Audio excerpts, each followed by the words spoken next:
Hi అండి, welcome to my channel హర్తనెల్లు daily vlogs. ఈరోజు ఎంతో కమ్మగా ఉండే రోటి పచ్చడి అయితే చేయబోతున్నాను. పల్లీలు, పచ్చిమిర్చి, టమోటా, కొత్తిమీర, కరివేపాకు అయితే వేసి ఈ పచ్చడి అయితే చేయబోతున్నాను. కాసంత నెయ్యి తగిలించి తింటే ఉంటుందండి. ఈ పచ్చడిలో చాలా బాగుంటుంది. తయారీ విధానం చూసేద్దాం. ముందుగా బాండలు పెట్టుకొని అందులో 50 గ్రామ్స్ అయితే పల్లీలు అయితే తీసుకుంటున్నాను. అవైతే మీడియం టు స్లిమ్లో పెట్టుకొని ఫ్రై అయితే చేసుకోవాలి. హైలో పెట్టుకుంటే పల్లీలు సరిగ్గా వేగవండి. అందువల్ల మీడియం టు స్లిమ్లోనే పెట్టుకొని పల్లీలను అయితే ఫ్రై చేసుకొని పక్కకు తీసేసుకున్నాను. అందులోనే కొంచెం నూనె వేసుకొని అందులో పచ్చిమిర్చి అయితే తీసుకున్నానండి. నేనైతే ఒక 10 పచ్చిమిర్చి వరకు తీసుకొని వాటిని సగాన్ని తుంచి అయితే వేసుకున్నాను. అందులోనే కొద్దిగా జీలకర్ర, కొంచెం ధనియాలు, ఇంకా కొద్దిగా మెంతులు అయితే తీసుకున్నానండి.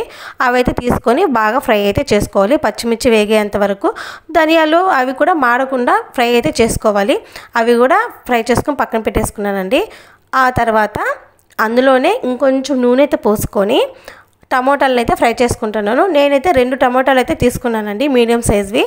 అందులోనే కొద్దిగా చింతపండును కూడా తీసుకుంటున్నాను. మనకి పచ్చడికి సరిపోయే పులుపుని బట్టి తీసుకోవాలి. అందులోనే తీసుకొని ఇవి రెండు కూడా బాగా ఫ్రై అయ్యేంత వరకు సిమ్లో పెట్టుకొని అయితే ఫ్రై చేసుకోవాలి. హైలో పెట్టుకుంటే టమోటాలు త్వరగా మాడిపోతాయండి, మగ్గకుండా.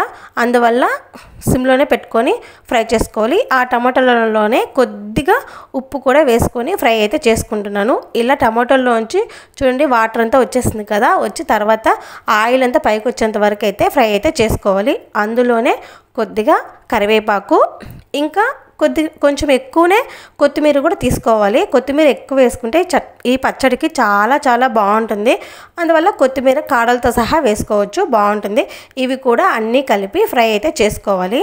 టమాటాలు ఇవన్నీ మగ్గేంత వరకు అయితే బాగా ఫ్రై చేసుకోవాలి. తర్వాత అవి కూడా ఫ్రై అయిన తర్వాత పచ్చడి అయితే దంచుకుంటున్నాను. ముందుగా పల్లీలకున్న పొట్టునైతే తీసుకున్నాను.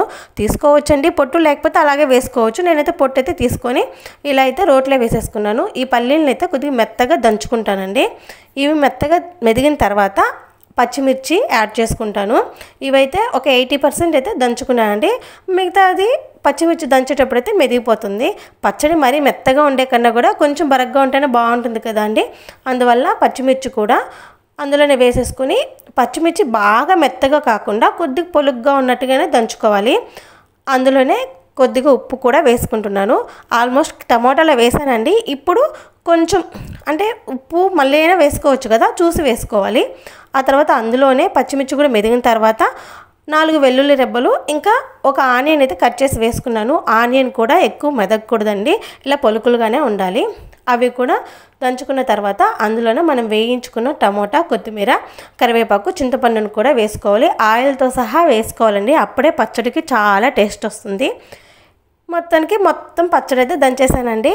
ఇంతే, ఈజీగా చేసుకోవచ్చు. కానీ ఎంత కమ్మగా ఉంటుందంటే ఒకసారి ట్రై చేసి చూడండి, చాలా బాగుంటుంది. మీరు కావాలి అనుకున్న వాళ్ళు తాలింపు పెట్టుకోవచ్చు.